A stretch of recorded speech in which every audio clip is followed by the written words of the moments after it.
Questions for Nikola Vucevic, please raise your hands and we will get started with Dan Savage, OrlandoMagic.com. Hey, Vooch, how did you feel about your group's playmaking, especially down the stretch in the fourth quarter?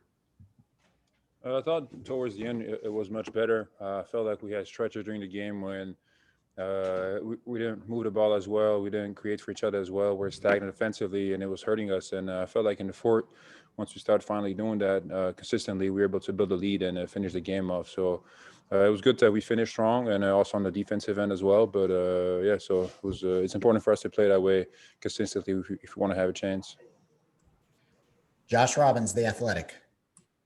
Nick, this is just the second time since you've been with the Magic that you've started a season 2-0.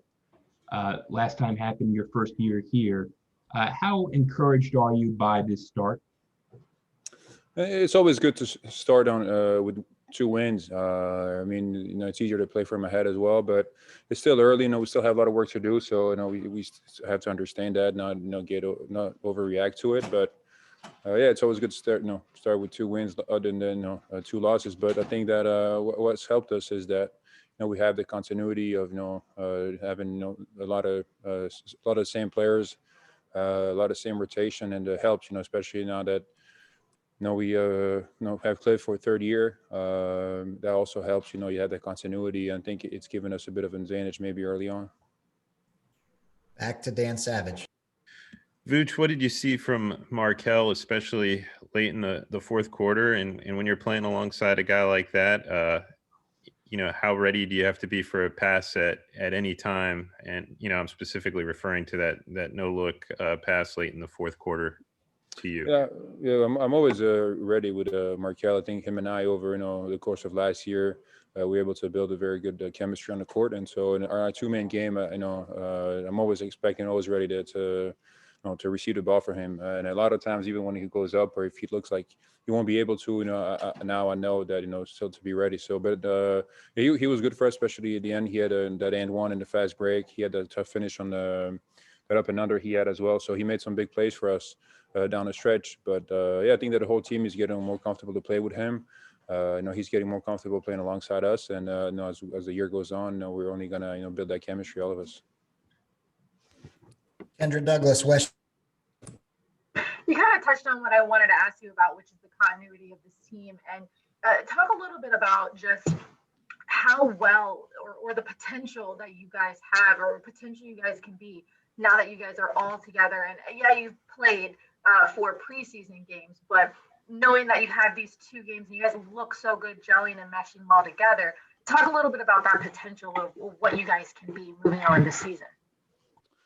And I think we can definitely surprise some people this year. I think for us it's just understanding that we have to do what works for us each night, and we have to work on it. We're not a team that can just show up and even if we don't play as well expect to win.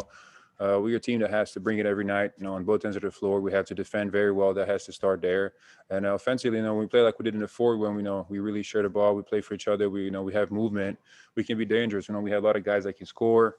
We can score off many different actions, different ways, and so we're pretty good at executing our plays as well. So we just have to understand that we have to stay consistent with it. I think our issues has been kind of in the past 2 years since Cliff's been here that we have stretched a couple of games where we play very well, and then we go away from it, and instead of kind of trying to grow as the year goes on. So something that we just have to work on, but hopefully we understand that now, and as the year goes on, we're only going to get better.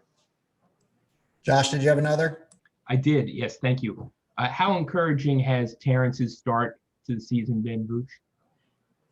It's been great, but nothing new for Terrence. He comes in, shoots the ball, makes shots, and that's what we expect him to do. So he's been Terrence, for the past couple of years, so we know what to expect from him. So nothing unexpected happening here with him. Leonardo Torres.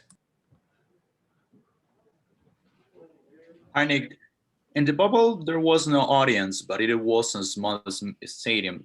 Does it now influence playing in huge arenas with very few people present, or it's not important? Yeah, it's actually very different than the bubble. Like you said, in the bubble, it was much smaller gym. It was easier to cover it up, with big screens, the virtual fans, the fake noise. And then you had like some people from the team and the ABA sitting courtside. So since it was a smaller gym, you didn't feel as, empty. To where here now, it's much harder because it's a huge arena. It's hard to pump in noise. It's hard to make anything virtual. So it's a little difficult. You have to bring the energy from within by ourselves, the bench. But it's unfortunate that the situation the world is in right now, and we can't have fans. But hopefully soon enough, more and more cities will be able to get fans in, because we it's one of the best parts of playing professional sports. Is we get to play in front of 15,000-20,000 people. So even when we played at home and we had like 3,000-4,000 people, it made a difference. There was somebody there was some noise. You feed out the energy when a good play happens or something like that. So yeah, it's a little difficult, but we have to get used to it. And but we're just happy to be playing. And like I said, hopefully as the year goes on, more and more arenas will be able to allow fans in. Okay, we have time for one or two more for Vooch. We'll go Roy Perry, Orlando Sentinel. Vooch, Cliff has talked about, wanting you guys to play with more pace, not necessarily just, running up and down the floor kind of stuff, but how comfortable are you guys playing faster now, than you did last season? And how much of a challenge is it against a team like Washington not to get just caught up in running up and down the floor? Yeah, I think it's about finding the right balance of, when to run, when to play at a faster pace, and when to slow the game down, and, trying to work the offense. So, especially against a team like Washington, they like to really get up and down the floor.